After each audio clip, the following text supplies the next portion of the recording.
Сәлеметсіздер ме? 6-шы сынып оқушылары, бүгінгі видеода Excel оқулығының Students бүгін жалғастырамыз, яғни екінші бөлім бізде Helping and the Heroes тақырыбы болатын. 19-20 беттерді түсіндіріп беретін боламын. Оқушылар видеоны көріп бастамас бұрын міндетті түрде каналға тіркеліп кетейік, және де сұрақтарың болып жатса комментарийге жазсаңдар болады.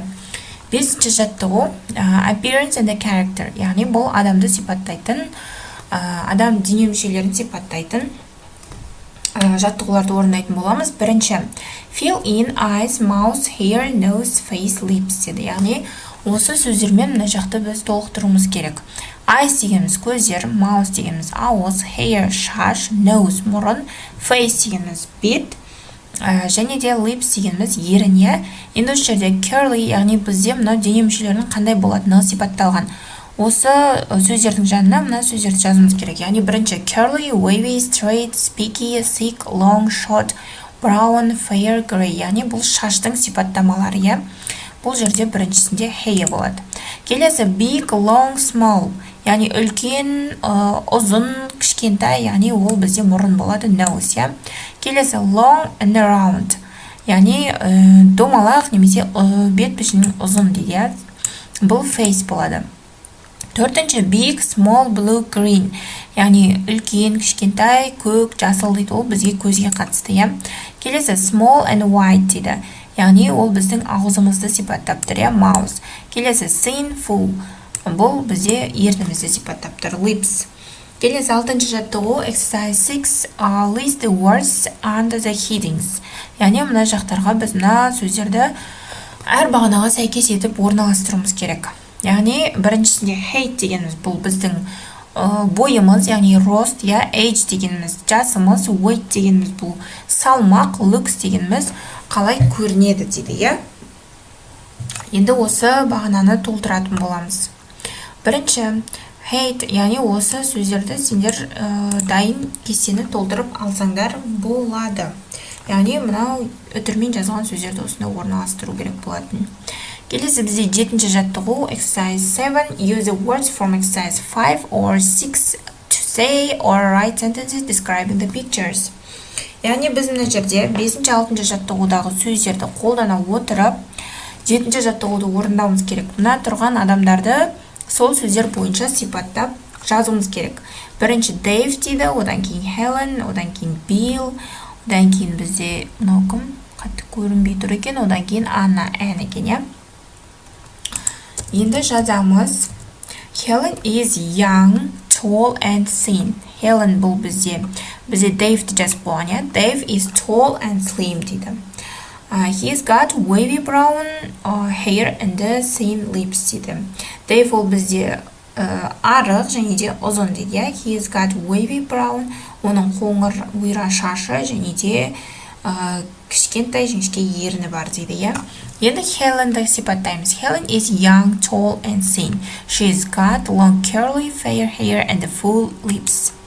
Bill келесі. Bill is young, short and fat. He's got short, straight, fair hair and round face and big eyes. Оның үлкен көздері және бет пішіні домалақ дейді.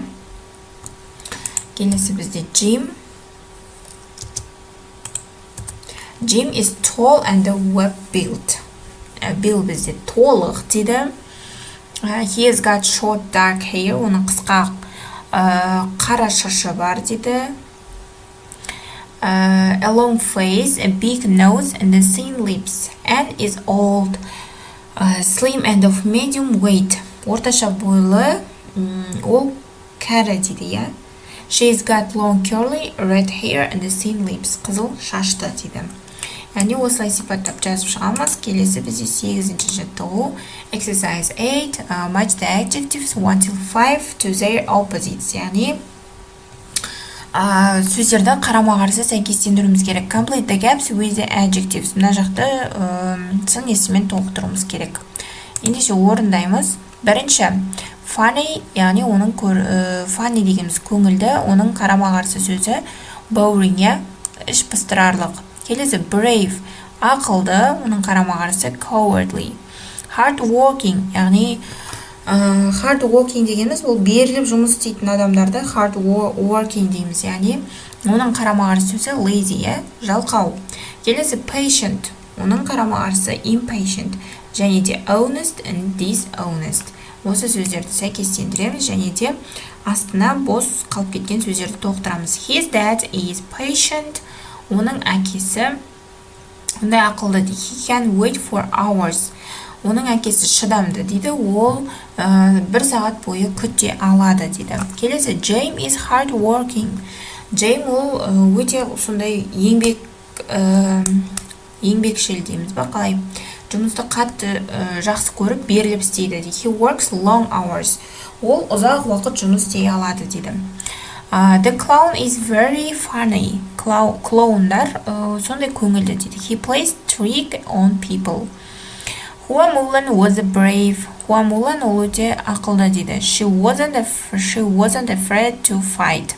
My sister is honest. She always tells the truth. Осы сөздерді жазып шығамыз. Келесі 10-шы жаттығу, 9-шы жаттығу. Exercise 9. Find out about your partners, friends, and their relatives.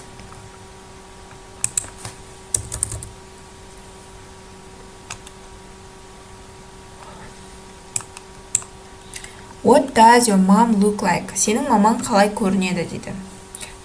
Яғни бағанағындай мамамызды, папамызды сипаттауымыз керек. She is short and slim with long curly brown hair. Ол бұл жаттығуды өздеріңе сәйкестендіріп жазасыңдар, аналарыңа, әкелеріңе қатысты етіп.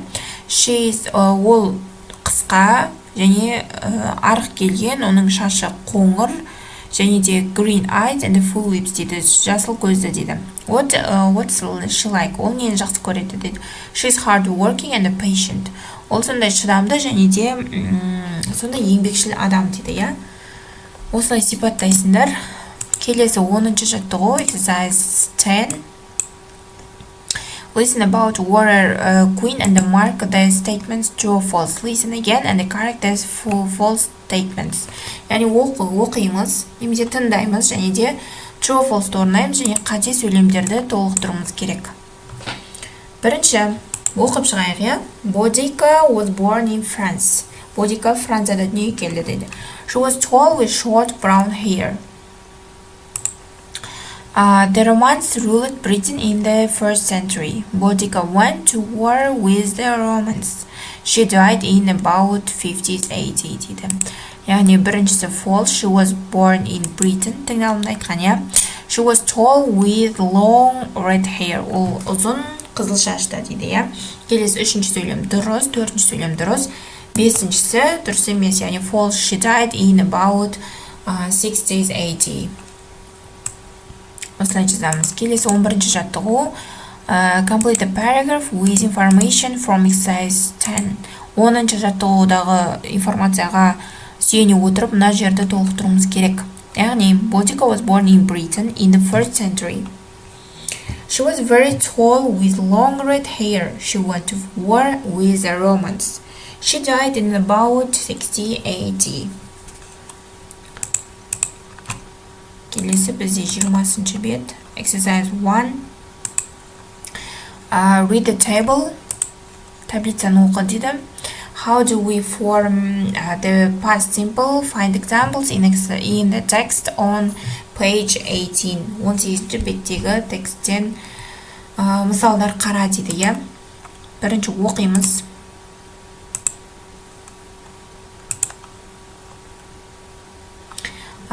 We use the past simple to talk about actions that happened at the specific time in the past.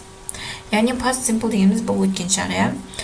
Өткен шақта болған белгілі бір оқиғаларды айтқан кезде қолданамыз дейді. I played football yesterday. Мен кеше футбол ойнадым дейді. He didn't watch TV last night. Ол өткен түні теледидар көрген жоқ дейді.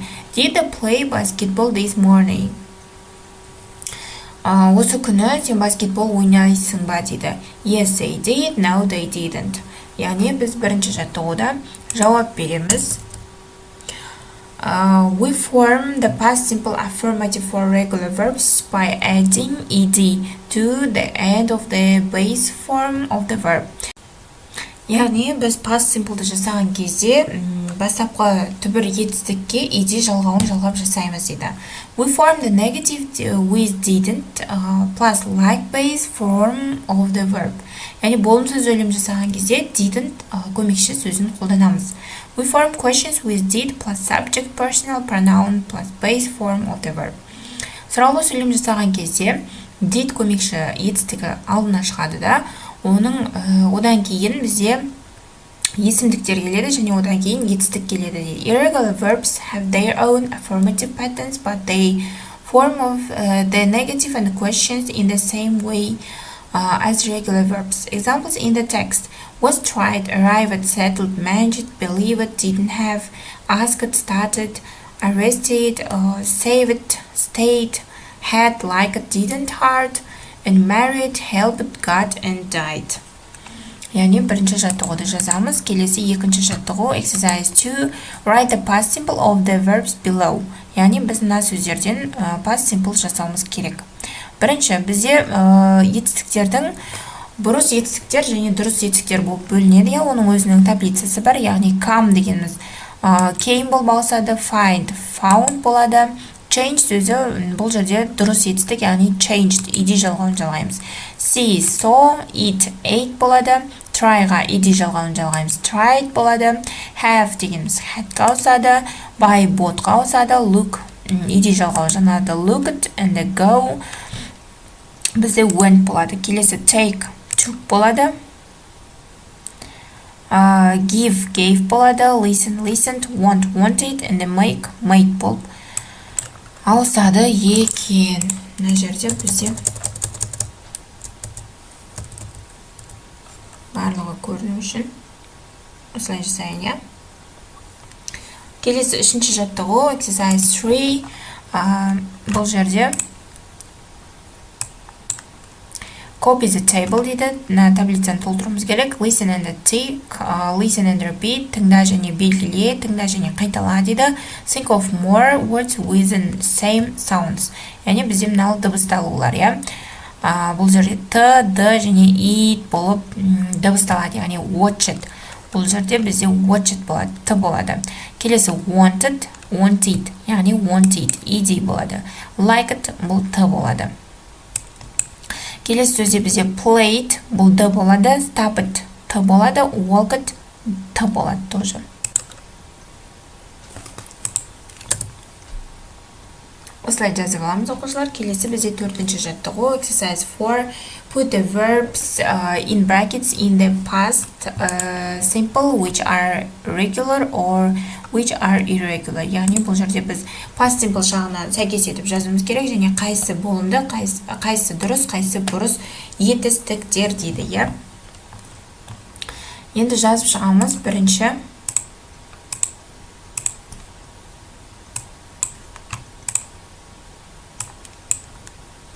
Hi Нұрлан дейді. Сәлем Нұрлан дейді. How are you? Guess what дейді. Қалың қалай дейді. My parents took болады біріншінде. Take, took болады. Ол irregular, яғни бұрыс етістік, иә. Took me on a trip to London last weekend. It was, яғни екіншісінде was болады. It was great. We visited the Victoria and the Albert Museum and then we went shopping in Oxford Street. In the evening, we ate at an Italian restaurant. The next day, we saw amazing wax models of famous people at Madame Tussauds. And then we walked to Buckingham Palace. I had amazing time. Right back soon, Alex дейді. Яғни бұл жерде осы хатта қалып кеткен сөздерді толықтыруымыз керек болған. Келесі бесінші жаттығу exercise 5. Look at the pictures and correct the sentences. Суретке қарап сөйлемдерді, дұрыс емес сөйлемдерді дұрыстауымыз керек. Біріншісінде they went to a theme park дейді.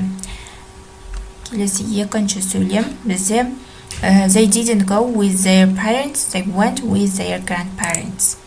The third, they didn't wear their school uniform, they wore casual clothes. The fourth, they didn't see an exhibition about the ancient Greeks, they saw an exhibition about the ancient Egyptians. The fifth, Tom didn't take his MP3 player, he took his digital camera. The sixth, Lucy didn't buy a book from the gift shop, she bought some pencils.